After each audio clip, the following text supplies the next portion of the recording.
E aí, galera, beleza?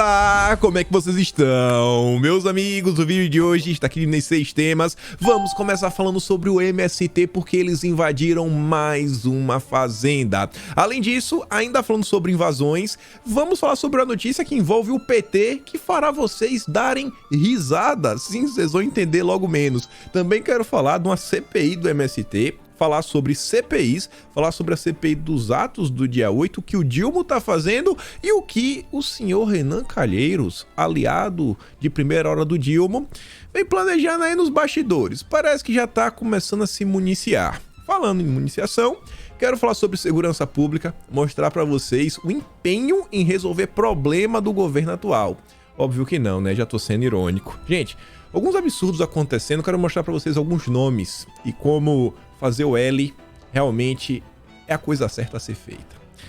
Ai, Jesus. Depois eu quero falar com vocês sobre regulamentação das redes sociais. Teve um evento ontem, né, da FGV, em parceria com a Globo. O pessoal falou muita coisa. Agora, quem chamou minha atenção, e até de forma positiva, foi o Arthur Lira. Quero mostrar para vocês o que o presidente da Câmara falou, que dá pelo menos um indicativo um pouquinho melhor. E também tem um texto aí do Pablo Hortelado, um acadêmico, tá sempre aí, né, envolvido nessas discussões sobre regulamentação, eu quero dar destaque. Depois eu quero voltar a falar do Lira, também do Pacheco. O Pacheco aí não tá conseguindo entregar o que o Lula queria, pelo menos parece que a lei que altera as estatais, né, a lei das estatais, parece que o projeto não vai avançar no Senado. Tem mais algumas coisinhas, talvez até uma possível reforma ministerial, quem sabe a ministra da Saúde possa bater asas e voar. E é sobre saúde, o quinto tema, carreta furacão. Vocês vão ver quais são as prioridades, né, da pasta. É algo assim que dispensa comentários, vocês vão entender logo menos. E de repente vai falar sobre Bolsonaro, vai palestrar aí sobre meio ambiente. E aí eu quero trazer algumas notícias que envolvem a agenda verde, só que do lado do Dilma. E obviamente não tem nada bom, né? Mas vamos lá.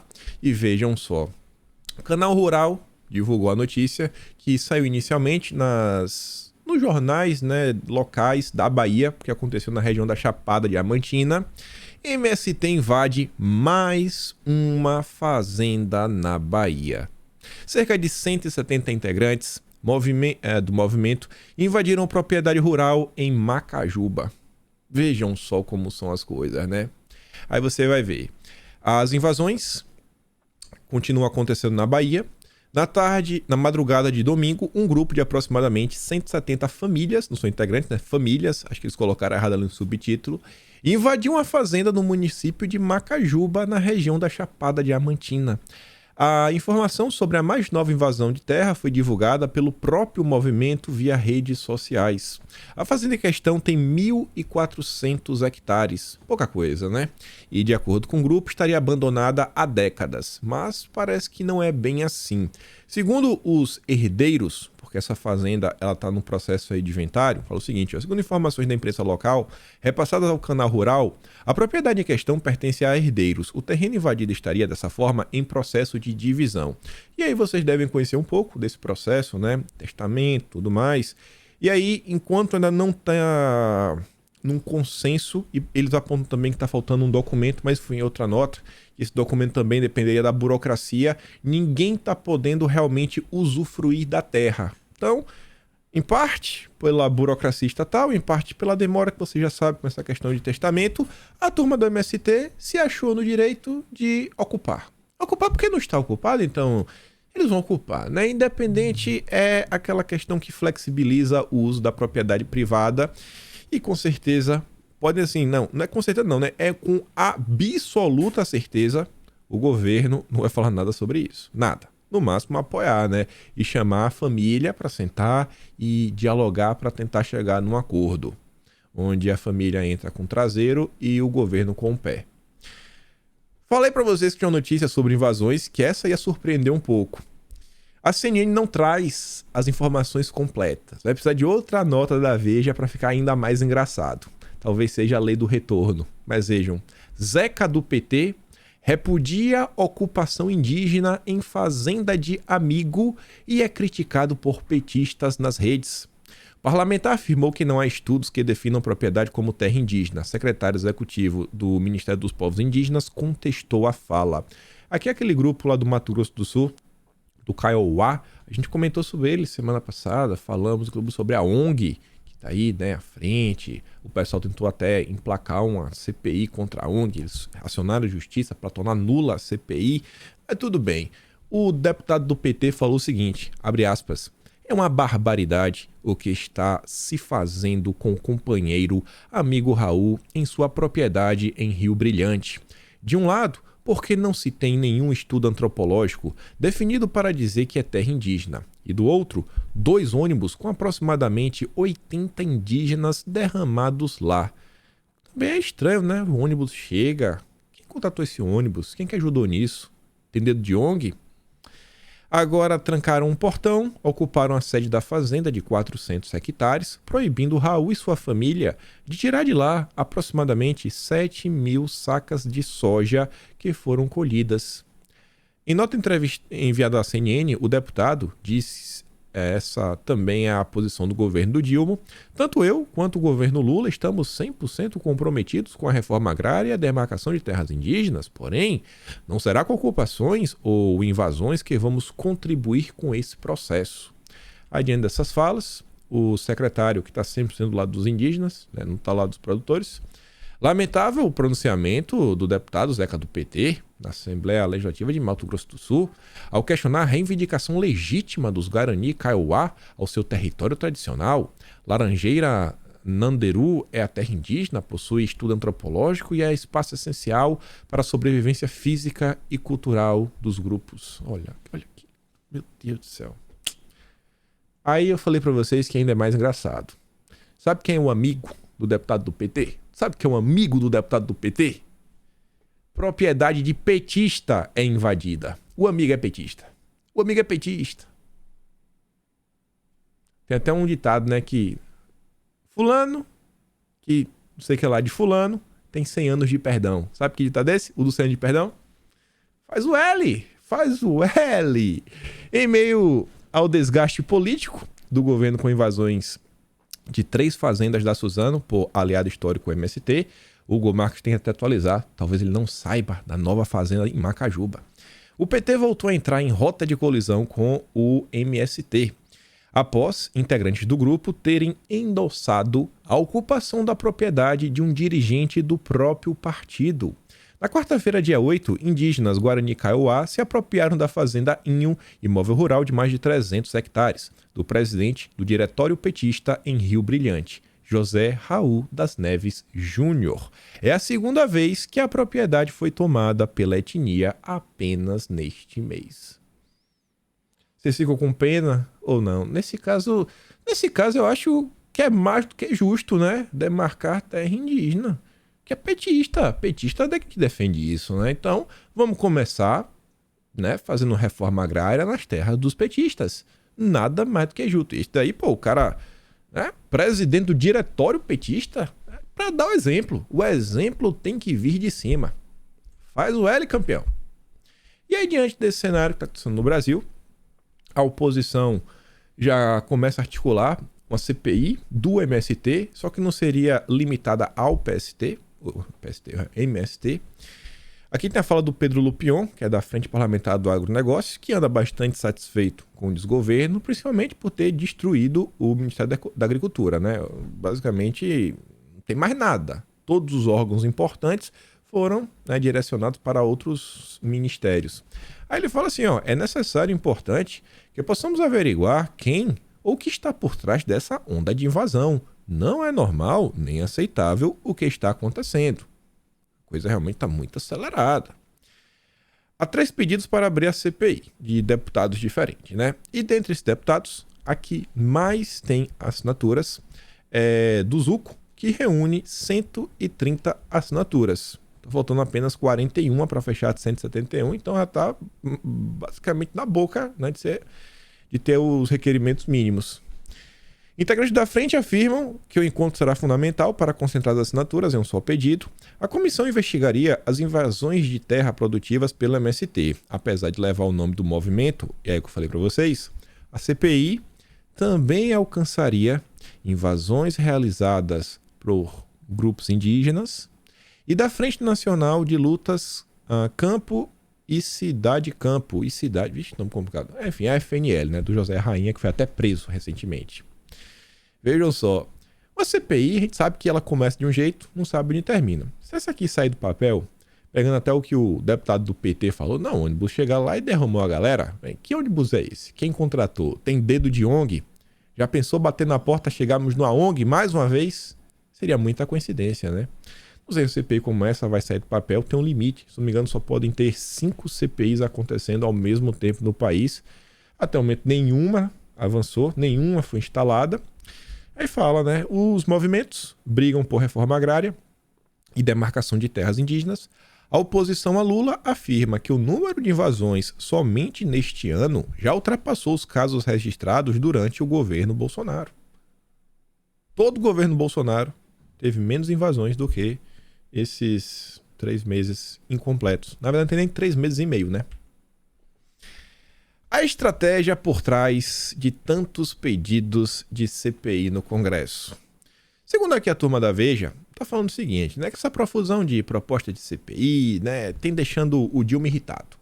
E aí diz que o Dilma teria cobrado foco da base nos projetos do governo, que é para ver se alguma coisa passa. Só que, de um interlocutor, no entanto, ele ouviu o óbvio. A maioria das propostas não tem chance de prosperar no parlamento. Foram sugeridas para evitar que a CPI do dia 8, né, não fosse aberta. Esse é o interesse, né? Impedir a CPI do dia 8. Eu não acho que essa CPI do MST tem esse intuito, até porque tem muitos deputados da oposição que estão abraçando isso daí. Agora, a turma do PT, por exemplo, já está propondo algumas CPIs, né, para investigar algumas coisas de Bolsonaro. Dilma sabe o impacto que uma CPI pode provocar na agenda do governo. Quem eu acho que também sabe é o Renan Calheiros. Só que antes de falar do senhor Renan, ainda sobre o Dilma e o empenho dele em tentar esvaziar a CPI do dia 8, a turma do Estadão agora de manhã conta assim, ó, Lula abre porteira de cargos à União Brasil e MDB para ganhar aliados e barrar a CPI. O governo decidiu liberar cargos de segundo escalão para conseguir apoio em votações no Congresso. E também, obviamente, acho que essa é a parte principal, barrar a CPI do dia 8. É cargo, é emenda, promessas que os deputados poderão ter problemas, né? É o vale tudo. A lista beneficia a União Brasil, partido do Juscelino, lendário, né? Que vai ter diretoria dos Correios, FNDE e o Departamento Nacional de Obras Contra Secas. Sensacional. União Brasil também ficará com as presidências da Telebrás, da Codevasf, entre outros postos estratégicos. Isso porque dos 59 deputados que tem a União Brasil, acho que 28 assinaram a CPI. Aí o governo quer ver se eles tiram o nome, né? Vamos tirar o nome. As empresas e repartições loteadas se envolverem em escândalos de corrupção ao longo de vários governos. Isso aqui é um extra. O Dilma deu sinal verde para as nomeações após ter sido alertado pelo Lira. Isso também é interessante. Tava aí, não vai. O Dilma querendo travar tudo. O PT segue com seu apetite insaciável. Insaciável, não quer abrir mão de jeito nenhum. Que agora até dá uma rasteira no Paulo Câmara. Pegar o Banco do Nordeste. E aí, depois tentou para conversar com o Lira. Depois daquele recado, o recado doeu, né? Tanto que o Dilma chamou o Lira para um churrasco. Recado do Paulo Pimenta. E agora tá, né? Vamos abrir a porteira. Vamos sair nomeando a galera, os amigos. Além do pacote para a União Brasil, o governo destravará, a partir desta semana, cargos prometidos para o MDB, que terá uma diretoria do Banco do Nordeste, uma vice-presidência da Caixa e 4 secretarias do Ministério das Cidades. É o presidencialismo de coalizão do Dilma. Sensacional, sensacional, sensacional. Eu estava com saudade desse tipo de notícias. E aí, veja, falei para vocês, quem realmente tem um conhecimento, uma expertise, né, na área de CPI é o senhor Renan Calheiros. Comissão presidida pelo Renan vai pedir acesso a inquéritos sobre atos do dia 8. Fiquei pensando, né, qual o interesse do senhor Renan Calheiros? E vem comigo, vê se você concorda. E fala que a Comissão Mista de Controle das Atividades de Inteligência, que é presidida pelo Renan, né, a ideia deve ter vindo do Renan, vai pedir ao Judiciário que compartilhe os inquéritos sobre os atos do dia 8, que já está sendo investigado até então. Os parlamentares que integram o colegiado querem acompanhar as investigações em busca principalmente de informações sobre a participação de militares, servidores públicos na organização dos atos golpistas. Militares. Para quê? Quem sabe chamá-los na CPI, ainda mais se for um militar da ativa, que pode causar alguma fissura, algum temor dentro da caserna, fazer com que a caserna até entre em campo para ver se ajuda a implodir a CPI, né, a CPMI, não sei. A comissão é comandada pelo senador Renan Calheiros, aliado de primeira hora do Dilma. Trechos vazados de relatórios da ABIN, hoje é vinculado à Casa Civil, apontaram a identificação dos ataques iminentes à sede dos três poderes, antes que ocorressem. A divulgação de trechos desses relatórios gerou ruídos no governo do Dilma e levou aliados do Palácio do Planalto no Congresso a quererem acesso total às investigações sobre o episódio. Ouvindo e lendo isso daqui, fica parecendo que o Renan Calheiros já tá naquela, ó. Bom, se a CPI sair do papel, é melhor a gente ter um plano de quem a gente pode convidar para vir aqui, prestar esclarecimentos e que obviamente não vai melindrar o governo. É bom estar inteirado que história é essa da BIM, porque a imprensa repercutiu bastante na época, que a BIM teria alertado, ó, tem um problema aí, viu? Cuidado daí dia 8, ó. A confusão aí, né? Os prédios dos três poderes podem estar em risco. E mesmo com alerta da agência de inteligência, as forças de segurança do país não conseguiram impedir o ocorrido. Então, assim, então o Renan acho que já está tentando se inteirar para ter um plano B, né? E aí, se a CPI sair do papel, o que é que iremos fazer? Interessante. Vamos ver o desenrolar disso daí. Com certeza, se a justiça conceder acesso, com certeza a imprensa vai noticiar. Mas vamos continuar. Vamos continuar até antes de falar de policiais, propriamente dito, quero falar ainda das forças, mas só uma noticiazinha rápida. Depois dos atos do dia 8, começaram a surgir alguns movimentos que foram se intensificando. Na época, eu até cheguei a gravar um dossiê que, perante os meus olhos, e conforme o mês de janeiro fechou, e aí eu revisitando as notícias, para mim, eu vi realmente diversas mudanças em diversas áreas, mas enfim, naquele momento parecia um cenário perfeito para uma ampla reforma militar. A própria esquerda cobrava isso. Falava que estavam no momento ideal. Desde 1985, nunca eles tiveram um momento tão bom quanto o período após os atos do dia 8. Aí, a turma da Folha conta que o Ministério da Defesa, junto o próprio Exército, articulam proposta para proibir militar da ativa em cargo civil.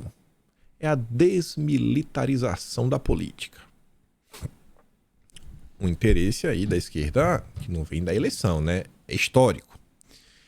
A nota da Folha diz que o Múcio pretende apresentar nos próximos dias, né, uma proposta para impedir, né, no final do dia quer impedir, cara, não esquece o negócio de cargo civil e quem sabe até dificultar que os militares possam adentrar na política, né, ser candidato, botar um período de quarentena, algo assim do gênero, tem que esperar para ver o texto pronto. Só que o que chamou minha atenção é que a sugestão, segundo a Folha, teria nascido numa conversa entre o Múcio, o ministro do governo Dilma, e o comandante do Exército, o Thomas Paiva. O Thomas Paiva. E por que isso chamou minha atenção? Né? Disse que os outros ali também não se opuseram, mas a ideia foi realmente assim, criada, né? A ideia sensacional vem desses dois. Quando o Tomás tomou posse aí como novo comandante, o Dilma, naquele período, estava viajando para a Argentina, por isso que tá com essa foto ele ali com o Alberto Fernandes, dessa matéria do Metrópolis, do Igor Gadelha até. O Dilma falava que novo comandante do Exército pensa exatamente com que falo sobre as forças. Quando falamos sobre a reforma militar, tinha alguns pontos que inclusive eles foram tornados públicos, assim, oficializados, num documento do PT de 2016, que envolvia mudança no currículo, mudança na promoção das forças, a própria desmilitarização e diversas coisas que, quando a gente olha o que aconteceu ao longo do mês de janeiro, tiveram assim algumas coisinhas, sabe, pontuais em diversas áreas diferentes. Interessante, né? O tempo vai passando, as coisas vão ficando um pouco mais claras. Parabéns aí ao Tomás, baita iniciativa. O exército aí deve estar bastante contente. Continuando sobre forças de segurança, até o momento, eu, pelo menos, não vi a imprensa divulgar, né? Porque eu fico preso à imprensa. Não vi divulgar ainda um plano robusto de combate à criminalidade, redução dos crimes de furto, por exemplo, o celular, né? Se bem que o celular é só uma cervejinha. Até o momento eu não vi. Mas olha que notícia, o Globo nos brinda ontem, policiais ex-candidatos do PT e da rede, sindicalistas e 2 mulheres. Veja quem assumiu as superintendências da PRF. Ex-candidato do PT. Eita, poxa! Entre os 27 superintendentes, 2 nomes têm passagens pela política em partidos que compõem o governo do Dilma. O agente Manuel Fernandes Bittencourt, que será o novo superintendente de Santa Catarina, disputou uma vaga de vereador em 2020 pelo PT na cidade de Rio Sul. Enquanto Kellen Arthur Preza Nogueira, à frente da unidade de Mato Grosso, foi candidato ao governo do estado pela rede. No grupo, ainda político filiado ao Avante, 2 integrantes de frentes sindicalistas e o ex-vice-presidente da Comissão Nacional de Direitos Humanos da PRF. Aí fala, né? O perfil dos escolhidos indica uma guinada rumo à desbolsonarização da corporação sob o comando de Antônio Fernando Oliveira. Bom, vem cá. Será que o ideal não seria falar que é uma guinada rumo à petização? A lulopetização? Porque ele tá colocando gente, inclusive, ligada ao PT, que foi candidata pelo PT. Você não tá desbolsonarizando? Que história é essa, cara? Que história é essa, pô? Para! Mas a Globo piora. A Globo consegue chegar pior do que isso. Vocês vão ver o André Trigueiro. A Polícia Rodoviária Federal, no governo de Bolsonaro, ficou marcada pelas blitzes em estradas, sobretudo no Nordeste, em reduto eleitoral lulistas, realizadas no segundo turno das eleições do ano passado. Quando vocês pensam em Polícia Rodoviária Federal, vocês lembram das blitz? Ou vocês lembram, por exemplo, das apreensões de droga? Eu lembro, né, da segunda opção. É isso que eu lembro. Apreensões recordes. É isso que eu lembro. Mas a Globo quer reescrever a história. Mais uma vez. Mais uma vez. A Globo odeia. Parece, né? Desculpa. A Globo parece. Supostamente parece que a Globo odeia a polícia. O caso mais evidente da mudança, né, foi o Manuel Fernandes Bittencourt, filiado ao PT. Meu Deus! Legenda pela qual disputou o cargo de vereador na cidade. Em suas redes, há fotos do policial em reuniões de partido e postagens defendendo o atual presidente. Pronto. Tu já imaginou se o superintendente de Bolsonaro fizesse isso? Tivesse foto no PL, já imaginou? Batendo foto com o Bolsonaro, tava preso, tava na cadeia. Agora não faz nada, só estão desbolsonarizando, tá de boa. O problema é apoiar Bolsonaro.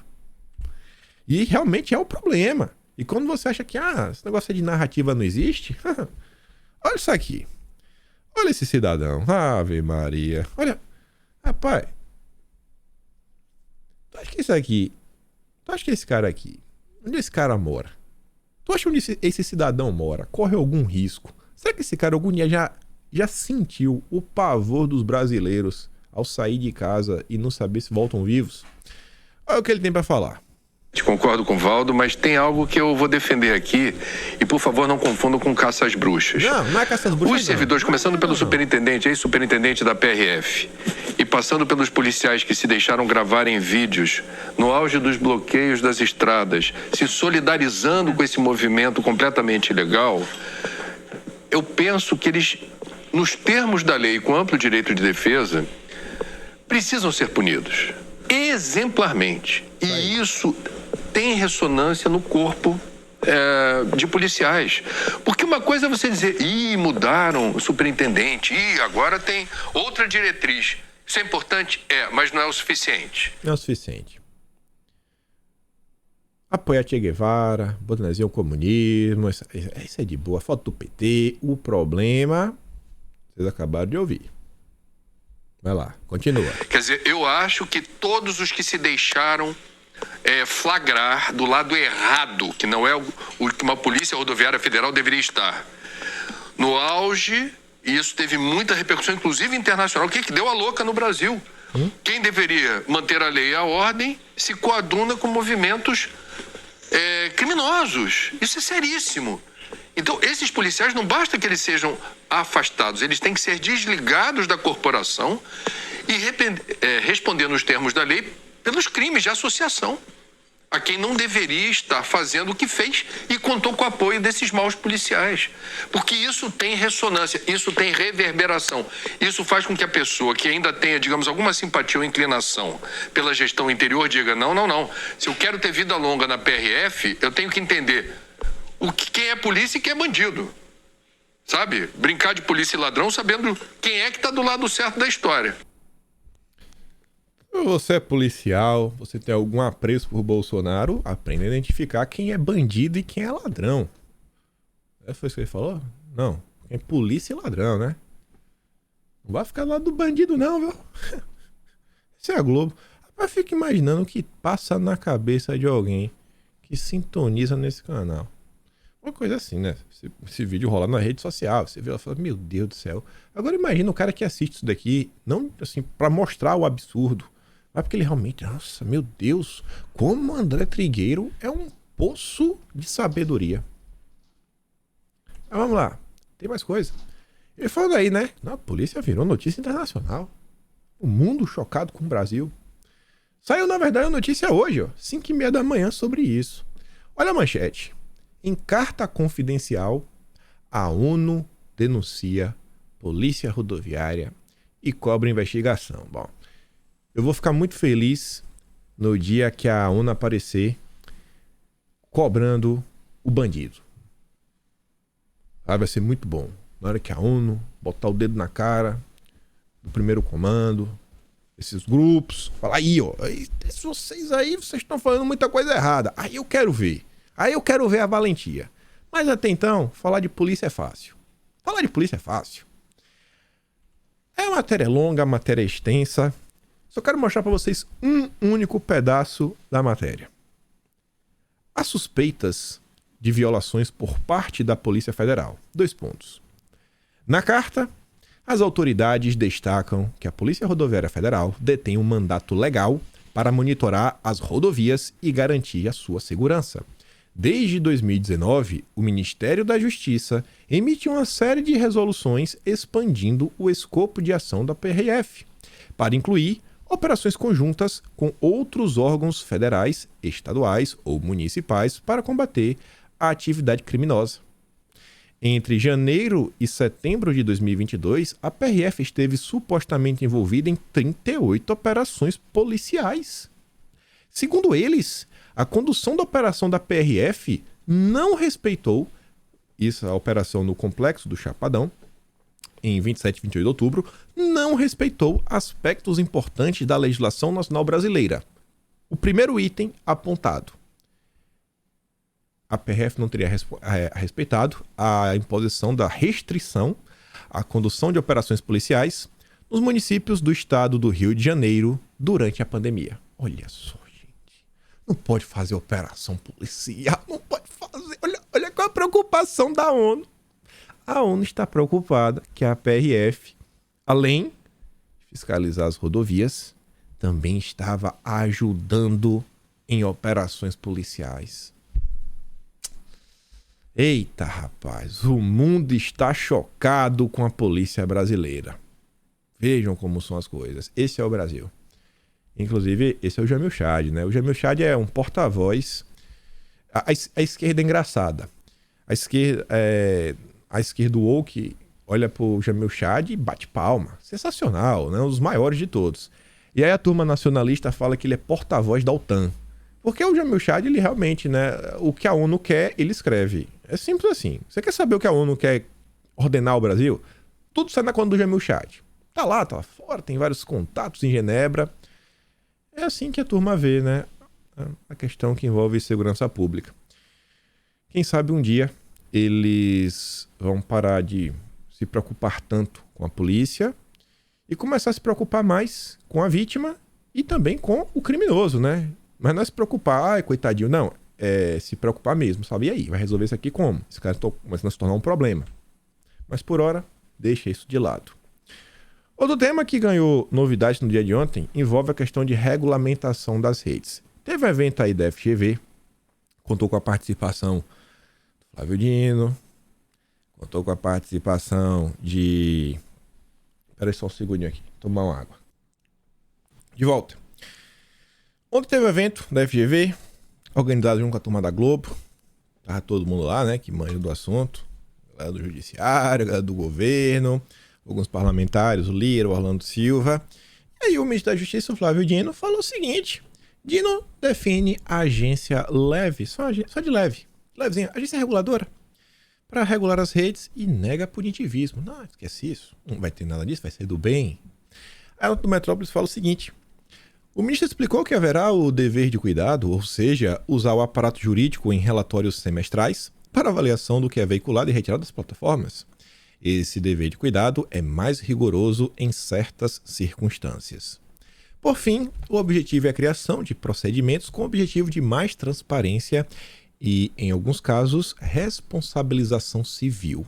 Para isso funcionar, Dino indicou a criação de um órgão regulador.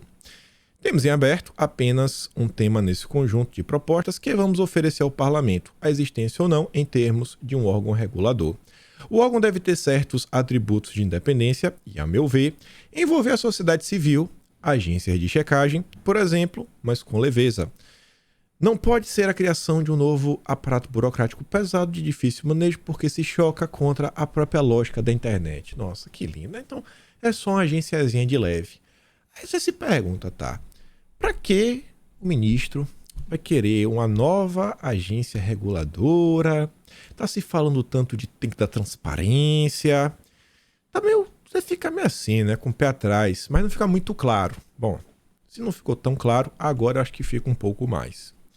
Pablo Hortelado, um acadêmico da área aí de redes sociais, está sempre preocupado, está sempre à frente do tempo.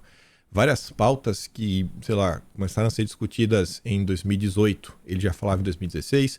Pautas que começaram a ser discutidas em 2020, ele já falava em 2018. Sem brincadeira nenhuma. Dou 2 exemplos.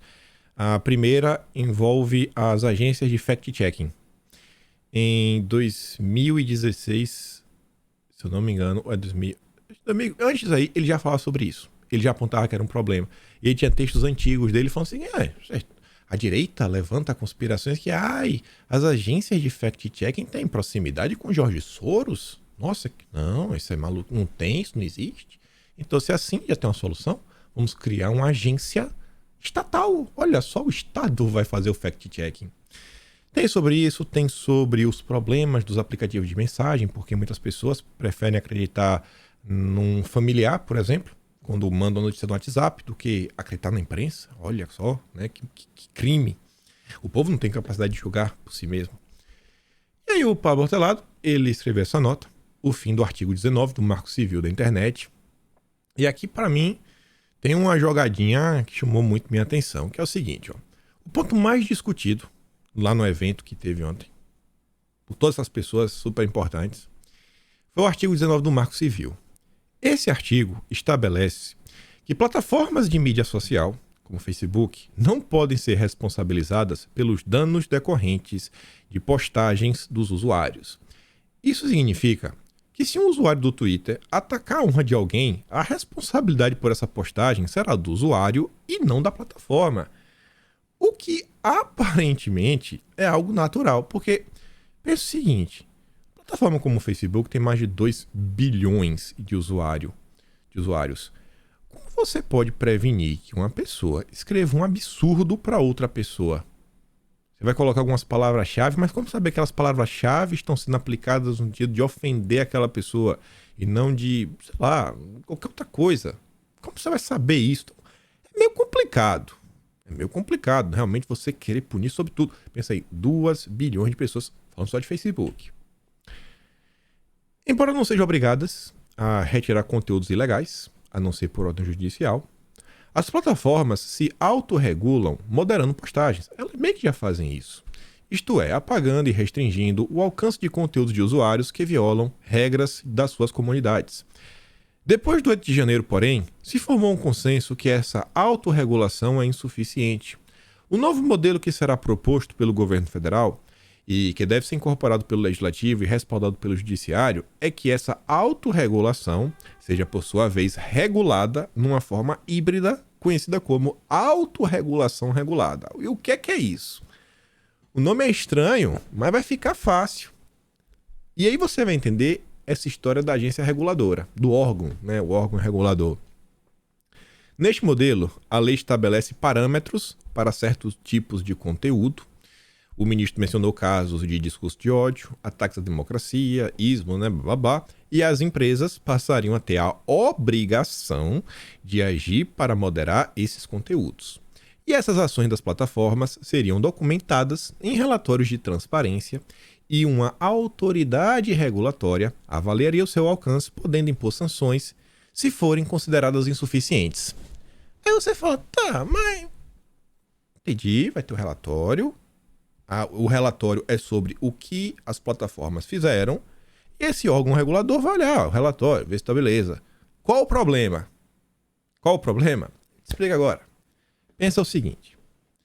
O governo vai falar, ó, Facebook não pode falar de melancia, não pode falar de videogame, não pode falar sobre desenho animado. Tô só criando aqui, né, na imaginação. Beleza. Aí aparece lá alguém falando. Ele vai lá e corta. Aparece mais duas pessoas falando. Ele vai lá e corta. Porque o cara escreveu a palavra videogame, tá bem claro. Ele vai lá e corta. Só que daqui a pouco começa a aparecer pessoas escrevendo videogame, trocando as letras, dando espaço, sabe? Bota V, tracinho um del, aí vai começando a fazer várias coisas. Vai mudando a forma de escrever. Daqui a pouco, quando você proíbe a determinado assunto, determinada coisa, o pessoal acha alguma forma de falar. E a coisa vai crescendo, vai crescendo, vai crescendo. E ao invés de você ter um post, 2 posts, 3 posts para pagar, estamos falando de redes que possuem milhões de usuários.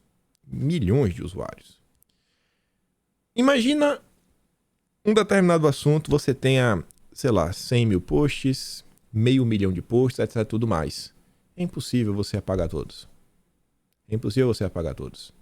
E se um desses passar, meu amigo, o bicho vai pegar pro seu lado. Se o relatório não estiver bom, o governo vai vir para cima de você enquanto plataforma, porque agora você pode ser punida. Aí para e pensa, você enquanto plataforma, você enquanto dono da empresa que pode ser punida, você prefere... o governo falou que só precisa pagar videogame, melancia e... qual foi o que eu falei? E desenho animado. O governo só falou esses 3. Você enquanto empresa, você fala, pô, videogame, então eu vou botar, eu já vou proibir quem escrever videogame, PlayStation, Xbox, Nintendo Switch, Game Boy, sei lá. Você já aumenta. Pô, mas era só a palavra videogame. Não, eu vou botar tudo. Porque tem ligação. Eu não quero arriscar que uma postagem ou outra passe. É melhor se o governo colocou a linha aqui, eu vou botar a minha linha aqui em cima. Eu não tô nem aí. Porque assim, quando a empresa, a plataforma, ela penalizar um usuário, o usuário vai reclamar da plataforma, não do governo. O usuário vai reclamar, eu estou sendo censurado pela plataforma. O governo vai falar, tá, não somos nós. Nós só mandamos combater o discurso de ódio. Pô, mas eu não falei nada demais e a plataforma me deu um gancho. A culpa não é minha. Eu vou sentar na justiça e falar, não, o que você falou realmente não era discurso de ódio, não. Não era, não. Realmente você tá... a plataforma que tá errada. Você acha que a plataforma vai preferir lidar com caso a caso assim, que pouquíssimas pessoas vão acionar a justiça, é um processo que demora tempos e tempos e tempos, ou você acha que a plataforma vai ficar andando no limiar do que o governo pede? Porque você pega para um conceito como discurso de ódio, é um negócio meio amplo, é um negócio às vezes meio controverso. E aí? Então, você cria uma regra e você fala, se você não cumprir essa regra, você vai ser punido.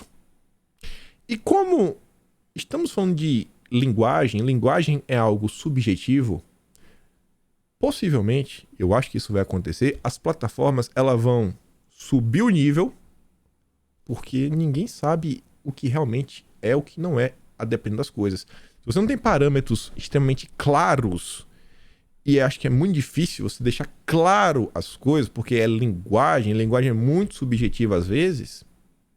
Então, com uma simples mudança, numa coisinha, ser responsável da plataforma, o governo não precisa ser taxado de censura, né? A culpa é das plataformas.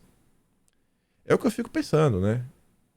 Eu não sou a favor de discurso de ódio. Eu não sou a favor de nenhuma maluquice na internet. Eu não sou a favor das pessoas se ofenderem. Eu posso ser irônico na internet, mas ninguém me conta xingando ninguém. Eu não xingo nem aqui em vídeo. Mas ao mesmo tempo, eu não acho que você falar isso aqui é a solução é isso daqui, é barrar tudo. Porque eu acho que vai dar problema. Pela experiência de muitos anos vendo a internet, eu acho que vai dar problema. Eu acho que vai dar. E a corda só arrebenta do lado dos conservadores e do povo. Mas enfim, né? Eu espero estar errado. Ainda sobre essa questão de regulamentação da mídia, o Lira teve acho que a única fala que eu vi que destoou bastante das outras pessoas, todo mundo bem a favor da regulamentação. Já o Lira, antes de falar da fala dele, olha como é que a Veja noticia. Lira diz que redes sociais podem ser obstáculo ao exercício da democracia. A Veja acho que pegou o pior pedaço da fala dele para colocar como manchete. Mas será que... Qual foi o teor? Essa manchete não captura o teor da fala do Lira. Você vê, ó.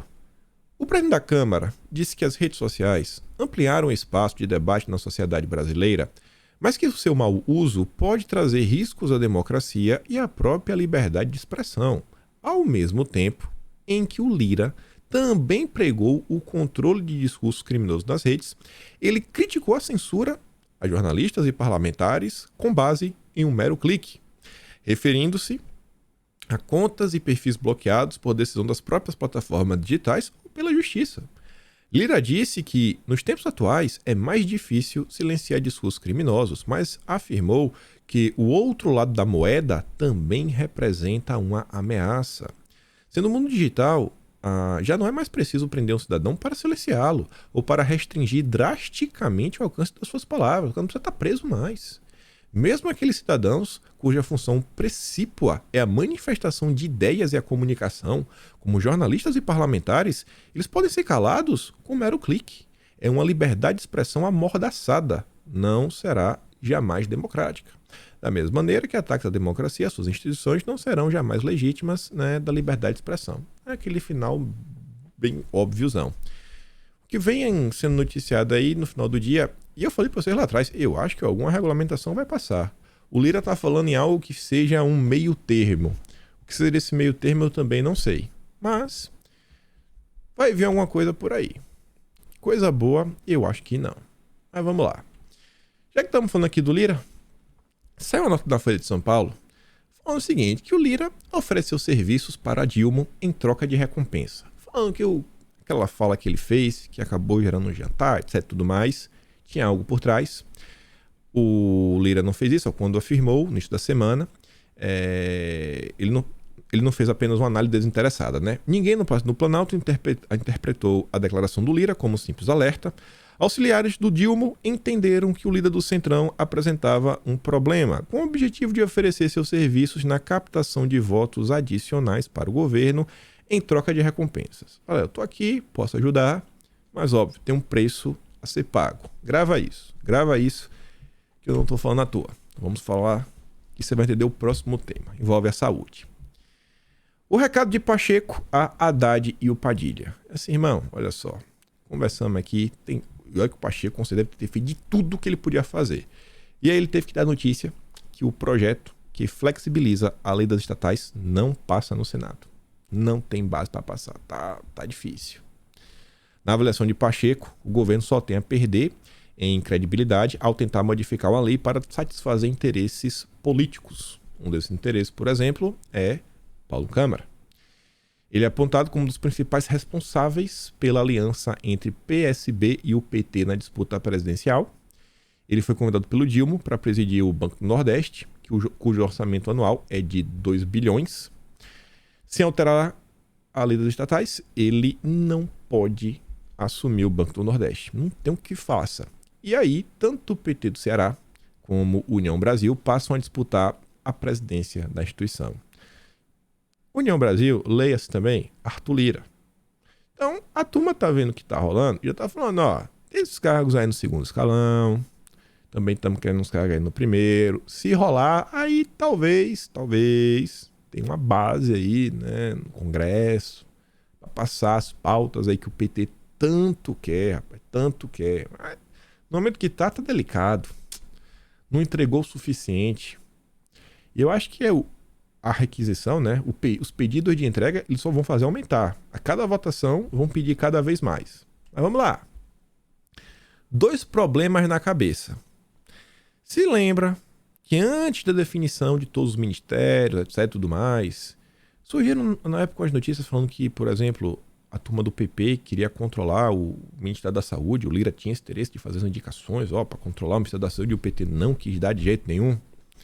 Pois bem, a turma do bastidor vem aqui para revelar que o comando do governo do Dilma avalia como ruim o início da gestão da Nízia Trindade, no Ministério da Saúde, e da Rita Serrano, na Caixa Econômica Federal. Acha que não estão entregando. A coisa não está avançando, está ruim. Não flui, nada anda. A Caixa é o banco que executa a parte substantiva dessas políticas, sobretudo quando há transferência de renda. Precisa voar, mas está parada. Em meio a disputas por cargos de segundo escalão e a percebida inabilidade de Rita Serrano em exercer liderança junto à cúpula do banco. Rita se notabilizou como sindicalista, nunca demonstrou ser uma gestora eficiente. Dilma nomeou ela ciente dos riscos, né? Queria uma mulher no cargo e lhe foi assegurado que ela era a melhor opção disponível. Há, portanto, insatisfação no Planalto, mas não há surpresa. Só que, se tratando da Nízia, da saúde, aí é diferente. Dilma e a turma dele tinha a convicção que ela, né? Porque ela tinha uma carreira na Fiocruz, tinha familiaridade com o SUS, ela ia fazer uma boa gestão. Parecia ser, né? Mas não era, né? Parecia ser uma nomeação certeira. Servidora de carreira, alinhada à esquerda, né? Daria rumo ao Ministério da Saúde, maltratado por anos, né? Sob o comando de militares e negacionistas. Eu gosto desse final, né? O jornalista tá deixando a torcida falar mais alto. Só que a atuação de Nízia é avaliada como fraca até agora, surpreendente e causa insatisfação no Planalto. Agredindo contudo que a ministra deveria ter apresentado um plano de ação mais sólido para reerguer a pasta. Foto com Zé Coutinho é pouco. Não adianta. E aí o Dilma quer, a todo custo, que as pautas comecem a funcionar, bicho. Porque tem que dar algum resultado. Que não tem resultado em área nenhuma. O Brasil vive o caos. E ninguém sabe até quando a Globo vai conseguir, né, a Globo e o resto da imprensa, enganar a população. E aí, falando sobre saúde, aí a gente entra na carreta furacão. Aí você vê o Lira correndo por fora. Vejam só, o SUS deveria estar entregando grandes resultados. E está abraçando na pauta SG, principalmente letra S, da parte social. Você vê, olha a portaria do Ministério da Saúde do dia 7 de março de 2023, número 230, né? BRASUS, tá no site do SUS, rapaz. Vamos dar uma olhada junto, né? Aqui é a primeira folha, tá pequenininha a letra, né? Vamos dar um zoom aqui pra gente conseguir ler. Veja o início. Olha o que a portaria fala sobre. Institui o Programa Nacional de Equidade de Gênero, Raça e Valorização das Trabalhadoras. Tá vendo qual é a prioridade? Tá vendo qual é a prioridade? Artigo 1º. Essa portaria institui o Programa Nacional de Equidade de Gênero, Raça e Valorização das Trabalhadoras no âmbito do SUS. Tem por objetivo a criação e ampliação das condições necessárias ao exercício da equidade de gênero e raça no âmbito do SUS. Artigo 2. São objetivos gerais do programa, né? Item 1. Promover a equidade de gênero e raça no SUS, buscando modificar as estruturas machista e racista que operam na divisão do trabalho e na saúde. Olha as prioridades da ministra Nízia. Parabéns, ministra. Isso aí. Temos que acabar com o machismo. Artigo 4º, né? Item 1. Fala sobre o programa como um todo. ele vai ser executado nas linhas de ação a seguir. Primeira, abertura de chamada pública para execução em projetos. Os projetos que vão ajudar nisso, né? Vão investir nisso. Olha só, você pode gastar dinheiro em diversas coisas, porque projeto demanda algum tipo de esforço. Não? Vai botar esforço para reduzir a fila do SUS? Pelo amor de Deus, como combater o machismo? Oferecimento pelo Ministério da Saúde de processos formativos, né? Você vê cursos na área de equidade. Agora a gente vai resolver o problema da saúde no Brasil. 4. Inclusão do tema no âmbito do Programa de Educação pelo Trabalho para a Saúde, o PET Saúde. Gente, olha só, não é que eu seja contra nem nada, que certo que é errado, é apenas uma questão de prioridade. Será que nesse momento, com o nível que a saúde do Brasil se encontra, a prioridade é essa? Vamos perguntar para o doente qual é a prioridade dele. Vamos perguntar para o doente se ele está preocupado, se quem está atendendo ele é homem ou mulher. Ele tá nem aí, cara. Ele só quer ficar curado e ir para casa. Quais são as prioridades, né? No anexo tem uma parte que eu acho interessante, que fala assim, ó.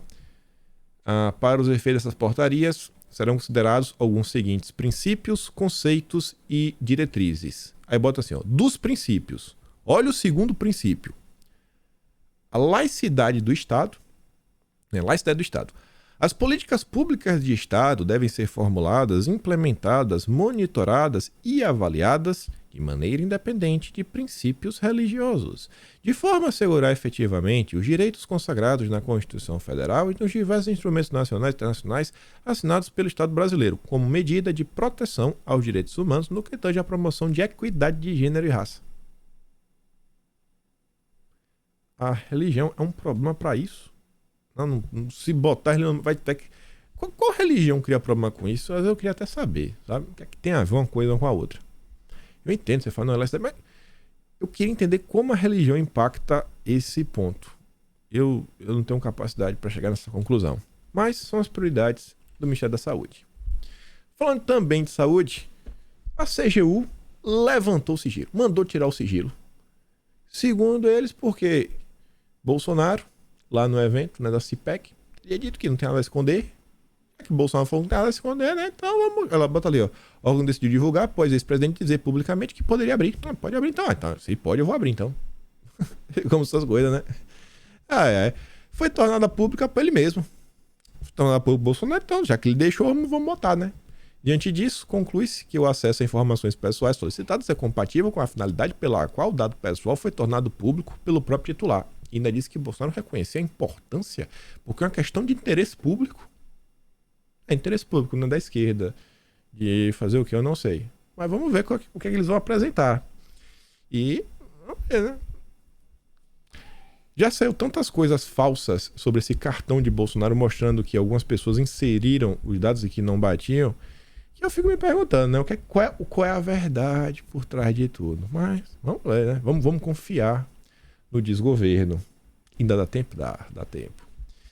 Bolsonaro vai palestrar no evento, no seminário, sobre o meio ambiente dos Estados Unidos. E o que eu acho interessante é o seguinte, se a imprensa só noticiasse, era bacana. Só que aí entra a torcida, né? A Folha de São Paulo faz lá texto, não, ele vai fazer isso, vai fazer aquilo, tudo mais. Aí no último parágrafo, para encerrar a matéria, aí o jornalista tem que dar a opinião dele, né? O governo Bolsonaro ficou marcado pela explosão nos índices de desmatamento, tendo batido recordes de devastação. Em 2022, mais de 10 mil km² foram derrubados, a pior marca desde 2016. A gestão recebeu críticas de ambientalistas. Olha, não, como é que estão chamando o Bolsonaro para debater? Pô, a mesma Folha soltou a nota que em fevereiro o governo do Dilma está batendo um recorde, né? Durante o governo do Dilma, a Amazônia está batendo um recorde de desmatamento. Para, pô. Que ridículo isso daqui. Que ridículo. Enquanto isso, a turma bate palma. Isso aqui eles batem palma. Isso aqui eles acham que é o caminho do bem. Governo prepara projeto de lei para criar autoridade climática. É fiscalizar tudo. É a agência reguladora do clima. O titular do cargo, né, deverá ter liberdade para atuar como fiscalizador de políticas climáticas, como a implementação da regulamentação do mercado de carbono. Precisa explicar não, né? A criação de regras de crédito de carbono é um dos principais objetivos da gestão de marina. Precisa explicar? Não, né? Autoexplicativo. Mudanças climáticas e suas consequências, em busca de uma transição justa. Esse texto aqui foi escrito pela Socorro Neri, é deputada. A deputada, ela faz questão de destacar no seu texto, logo no início, ela começa falando da COP27. Ela fala que a COP trouxe alguns temas novos, né? Olha, trouxe ainda abordagens e temas relacionados a mudanças climáticas pouco conhecidos ou pouco discutidos. Tem que discutir mais, como gênero e clima, justiça climática. E aí, diante de tudo que está acontecendo, todo momento, a transição, esses temas que não são, debatidos a contento, a parlamentar propôs a criação da Frente Parlamentar Mista em defesa da transição climática justa. Também não precisa explicar, né? Vamos continuar. Aí o Dilma estava ontem no evento. Olha só que pérola. Porque, veja, se nós temos dinheiro para financiar empresário, para financiar a agricultura familiar, para financiar os grandes proprietários de terra, a pergunta que eu faço é o seguinte: por que não existe dinheiro para financiar os povos indígenas na sua produção? Eu acho que tem alguma coisa errada. Pô, o que eu acho que tem de errado, na verdade, é que por diversas vezes o que fica demonstrado é que parece que os indígenas não deveriam poder ter acesso ao uso de sua terra. A parte do tempo, como a gente vê, né, as ONGs, etc, tudo mais, estão reclamando que os indígenas estão fazendo isso, estão fazendo aquilo outro, etc. Tem que viver igual a comunidade fechada e que isso, aquilo outro, que o garimpeiro é o problema e o índio e tal. Sabe? Não entendo. E na boa, acho que se o... assim, esse fato também tá sobrando dinheiro, né? Tem dinheiro pra todo mundo, acho que é meio complicado. Mas enfim, é um discurso que é engraçado. Eu acho que, se você falar com um brasileiro, acho que você até perguntar pra maior parte dos índios o que é que eles querem fazer com suas terras, acho que a maior parte deles é a favor de produzir alguma coisa, ou arrendar uma parte, ou explorar as terras. Isso deveria ser mais do que justo. Agora, esse discurso do Dilma condiz, não condiz com todo mundo que apoia ele, né? A turma nunca vi ninguém da esquerda aparecer para defender crédito para o índio começar a produzir nas suas terras. A gente vê o contrário, não, temos que preservar, matar a vida daquele jeito, né? O método de vida deles. Enfim, nesse evento ele ainda falou que ele promete acelerar demarcação de terras. Tem um tweet aqui dele. Eu não botei aqui, porque eu esqueci. Mas eu vi aqui, o link tá salvo. Ele fala assim, ó: a sociedade brasileira está tomando consciência de que os indígenas não estão ocupando nenhuma terra sem dono. Na verdade, os indígenas estão ocupando 14% de um território nacional que já tiveram 100%. São os outros 86% que estão ocupando uma terra que era deles. O seu terreno talvez não seja seu. A sua fazenda talvez não seja sua. A sua casa talvez não seja sua. O seu apartamento talvez não seja seu também. É dos índios, né? Você que está ocupando. O errado é você. 14%, né? Não é suficiente. Não é suficiente.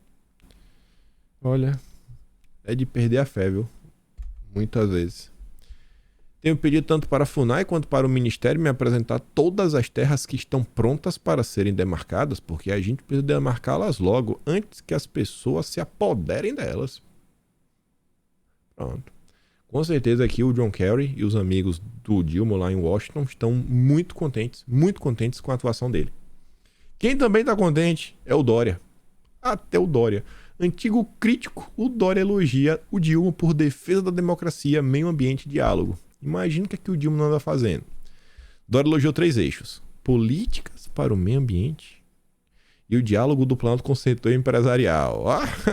Aí tá bom demais, né? Só tá ruim pro povo. A ministra do Meio Ambiente, Marina, a ministra dos Povos Originários, a Guajajara, foram mencionadas como exemplos positivos do governo, né? Na visão do Dória, dando o valor correto à pauta ambiental. Sobre essa questão ambiental, de forma bem rápida, eu achei isso aqui engraçado. Sobre a crise americana, né? Da falência dos bancos, o Silicon Valley Bank ameaça startups verdes. Ficou claro que algumas das piores vítimas foram empresas que desenvolvem soluções para a crise climática. O Silicon Valley Bank era, em muitos aspectos, um banco climático. E faliu. Um banco climático. Parece que não deu certo, né? Parece que foi uma furada. Ainda sobre esse tema, tudo bem, teve uma notícia que circulou bastante ao redor do mundo. Eu trouxe a original traduzida, né? A Greta apagou um tweet de 2018. Dizendo que o mundo iria acabar em 2023, depois que o mundo não acabou, né? Ele falou que ia acabar e não acabou. O tweet era do dia 21 de junho. Ela podia esperar um pouquinho, né? Vai que acabe. Ela falava na época que o top, né? O cientista top do clima está dando um alerta que se nós, né, que a humanidade vai ser varrida, a não ser que nós paremos de utilizar combustíveis fósseis nos próximos 5 anos. Isso não aconteceu, né? E aí a Greta apagou. E o artigo científico do cientista top também foi apagado da internet. A Paula Schmidt comenta, a Greta falou que ia acontecer, né? Não aconteceu. Aí ela deleta o artigo, desculpa, ela deleta o tweet e nem o artigo do site existe mais. Imagina o cérebro de jornalista que usa essa marionete como referência. E é isso. Essa semana, como eu falei para vocês, devo ter novidades. Eu queria muito que já fosse amanhã. Porém, eu ainda estou com algumas pendências que já não dependem apenas mais de mim e nem de algumas pessoas. São algumas coisas que também dependem de questões tecnológicas. Mas, quem sabe se eu não acordo amanhã com uma baita surpresa. Se não for amanhã, quinta-feira. Eu acho que de quinta não passa. De sexta, sem sombra de dúvida, né? Estamos chegando lá. Estamos chegando. Estamos na reta final. A coisa tá indo. Tá bacana. Só tenho isso a falar pra vocês. Acho que vou surpreender positivamente. 2 coisas. E é isso. Se gosta do meu trabalho, primeiro, né? Vou mandar os vídeos lá no canal do Telegram, como sempre digo. Se gosta do meu trabalho, pode estar no canal, tem um botão de valeu, tem um pedal na descrição. Lembra de compartilhar o vídeo. E eu espero poder te ver aqui amanhã. E aquele grande beijo e abraço. Tamo junto. Valeu, meus amigos. Fui.